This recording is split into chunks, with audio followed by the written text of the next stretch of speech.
Welcome back. So happy you guys are back. Can't wait to chat with you some more. In this video, we'll learn everything about budgeting. And you may be asking yourself, Emily, what do you even know about budgeting? Well, working at NetPay Advance, I've learned a ton of stuff on financial literacy. And we have a ton of tips on financial literacy as well on our site that you guys can always feel free to check out.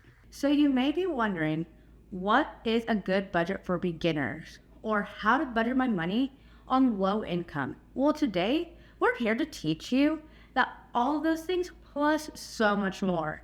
If you have any budget-friendly tips that have really worked out for you, go ahead and drop it in the comments because I would love to get a good list so we can use them and even maybe compile it into a bigger video in the future. So let's answer the first question.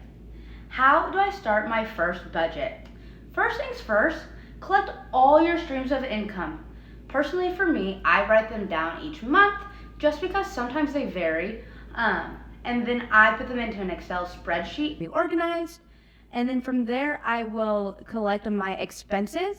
But I also do this on a piece of paper because I guess I'm old fashioned, but I love to write it down and my brain just works better than that, and then put it all into Excel spreadsheet. Now you may be saying, Emily, yeah, that sounds all great, but what are 5 basics to any budget? The first basic to any budget is income. The first place that you should start when thinking about making a budget is your income. And this is simply how much money you're bringing into your account every single month. This can be anywhere from your income to maybe a passive income. Maybe you did a side job for someone and they paid you. That's included in your income for the month. Next is fixed expenses. So that being said, after you document your income and everything that's coming in, you need to know exactly how much you spend every month. So for instance, bills. Yes, they change a little bit, but roughly most of the time you know what they are going to be. Your car bill, your car insurance, your car bill, usually the exact same month after month, so that stays the same. So certain stuff you know exactly what it will be, but then also, for example, on a fixed expense, it's your mortgage, or for me, it's my rent. My rent does not change month after month.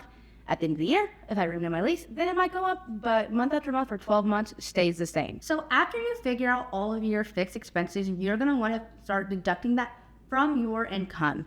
So that can either be, like I said, in an Excel sheet. You can write them all down, then put them in an Excel sheet, or you can do whatever works best for you. The third thing is debt. Like me personally, I have my student loans and I have my car.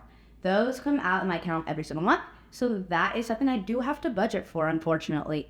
But if you are debt-free, go ahead, leave a comment, let us know, and let's know how you did it. I would be so interested to know, and honestly, thriving to be like you. But that being said, if you have debt, you do need to calculate that into your budget. If you have unsecured debt or credit cards, prioritize paying off loans with higher interest rates, loans that can impact your credit, or revolving credit like credit cards. Trickles onto everything else in the long run. So think of your income putting as much possible towards paying unsecured debt each month. You can't forget about unexpected expenses. In the next category, when you're wanting to budget, you are wanting to think about creating a budget that's related to flexible and unplanned / emergency expenses. Flexible expenses refer to things that you want but don't necessarily need at the moment. So this could be a new pair of shoes, a new outfit, maybe a concert ticket.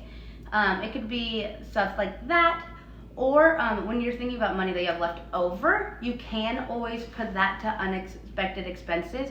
If you say for instance, you get sick, you gotta go to the doctor, gotta pay copay, gotta get medicine. Something you didn't plan for, but you do have the money to fall back on. Finally, the big last one is savings. Savings. Easier said than done. I will tell everyone that. That being said, my goal every month is to put a little into my savings just so I can then have something to fall back on and not stress if, heaven forbid, anything catastrophic would happen and I would have to pay for it out of pocket. So there's a lot of ways you can do this.